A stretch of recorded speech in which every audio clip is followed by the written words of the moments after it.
दोस्तों, आज की दुखद खबर। रतन टाटा एंड टाटा कंपनी का मालिक नहीं रहे रतन टाटा।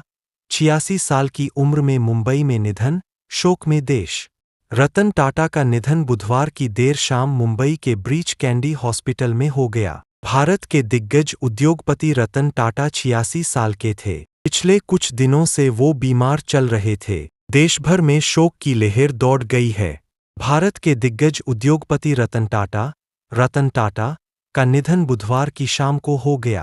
उन्होंने मुंबई के ब्रीच कैंडी अस्पताल में अंतिम सांस ली। रतन टाटा 86 साल के थे। पिछले कुछ दिनों से उनकी तबीयत खराब थी। दरअसल बुधवार की शाम में उनकी तबीयत ज्यादा बिगड़ने की खबर आई थी, जिसके कुछ घंटे बाद ही उन्होंने दुनिया को अलविदा कह दिया। रतन टाटा का जाना देश के लिए एक बहुत बड़ी क्षति है। हालांकि उन्हें देश कभी भूल नहीं पाएगा। उन्होंने देश के लिए एक से बढ़कर एक काम किए। टाटा ग्रुप को ऊंचाइयों पर पहुंचाने में रतन टाटा की सबसे बड़ी भूमिका रही। उन्होंने देश और आम लोगों के लिए कई ऐसे काम किए जिसके लिए उन्हें हमेशा याद किया जाता रहेगा। रतन टाटा एक दरियादिली इंसान थे और मुसीबत में देश के लिए हमेशा तैयार रहते थे। अंतिम दर्शन के लिए पोर्टेबल कोल्ड स्टोरेज की व्यवस्था। रतन टाटा के पार्थिव शरीर के लिए पोर्टेबल कोल्ड स्टोरेज शवालय मोग की व्यवस्था की गई है।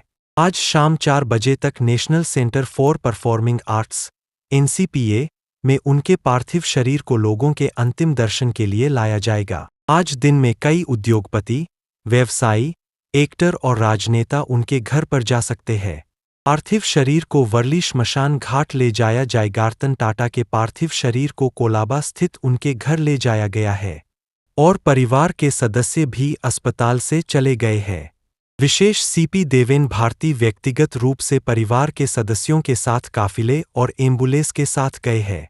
उनके पार्थिव शरीर को वर्ली श्मशान घाट ले जाया जाएगा। ये वही जगह है जहां साइरस मिस्त्री का अंतिम संस्कार किया गया था। 2 दिन पहले ही कहा था, मैं बिल्कुल ठीक हूं। इससे पहले सोमवार को भी रतन टाटा की तबीयत बिगड़ने की खबर आई थी, जिसके कुछ ही घंटों बाद खुद रतन टाटा के एक्स ट्विटर हैंडल से एक पोस्ट शेयर किया गया था। इस पोस्ट में लिखा था कि मेरे लिए चिंता करने के लिए सभी का धन्यवाद। मैं बिल्कुल ठीक हूं। चिंता की कोई बात नहीं। मैं बढ़ती उम्र से जुड़ी बीमारियों की रूटीन जांच के लिए अस्पताल आया हूं।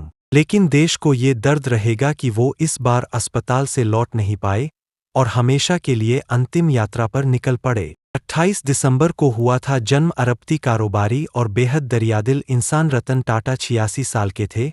28 दिसंबर 1937 को उनका जन्म हुआ था। वे साल 1991 से 2012 तक टाटा ग्रुप के चेयरमैन रहे और इस दौरान उन्होंने बिजनेस सेक्टर में कई कीर्तिमान स्थापित करते हुए देश के सबसे पुराने कारोबारी घरानों में से एक टाटा समूह को बुलंदियों तक पहुंचाया। रतन टाटा की शख्सियत को देखें तो वो सिर्फ एक बिजनेसमैन ही नहीं, बल्कि एक सादगी से भरे नेक दिल इंसान भी थे। वो देश के लिए हमेशा आदर्श और प्रेरणा स्रोत रहेंगे। रतन टाटा अपने समूह से जुड़े छोटे से छोटे कर्मचारियों को भी अपना परिवार मानते और उनका ख्याल रखने में कोई कोरकसर नहीं छोड़ते।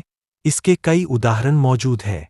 1991 में बने थे चेयरमैन। गौरतलब है कि रतन टाटा को 21 साल की उम्र में साल 1991 में ऑटो से लेकर स्टील तक के कारोबार से जुड़े समूह टाटा समूह का चेयरमैन बनाया गया था। चेयरमैन बनने के बाद रतन टाटा ने टाटा ग्रुप को एक नई ऊंचाई पर पहुंचाया। उन्होंने 2012 तक इस समूह का नेतृत्व किया, जिसकी स्थापना उनके परदादा ने एक सदी पहले की थी। 1996 में टाटा ने telecom company Tata tele services की स्थापना की और 2004 में टाटा कंसल्टेंसी सर्विसेज (TCS) को मार्केट में लिस्ट कराया था। कमान संभालने से पहले किया था काम।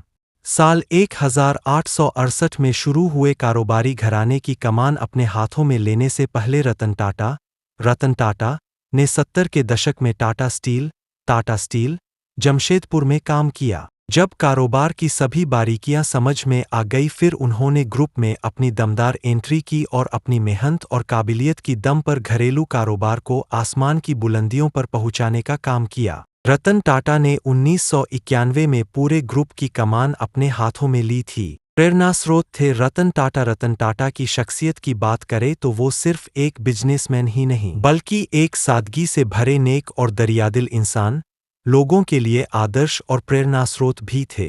वे अपने समूह से जुड़े छोटे से छोटे कर्मचारी को भी अपना परिवार मानते थे और उनका ख्याल रखने में कोई कोरकसर नहीं छोड़ते थे। इसके कई उदाहरण सामने हैं। इसके अलावा उन्हें जानवरों से, खासतौर पर स्ट्रे डॉग से खासा काफ़ी लगाव था। वे कई गैर सरकारी संगठनों और एनिमल शेल्टर्स को दान भी करते थे। इसके अलावा वे किसी भी विपदा की स्थिति में हमेशा मदद के लिए तैयार रहते थे, फिर चाहे वो मुंबई 26/11 अटैक हो या फिर कोरोना महामारी।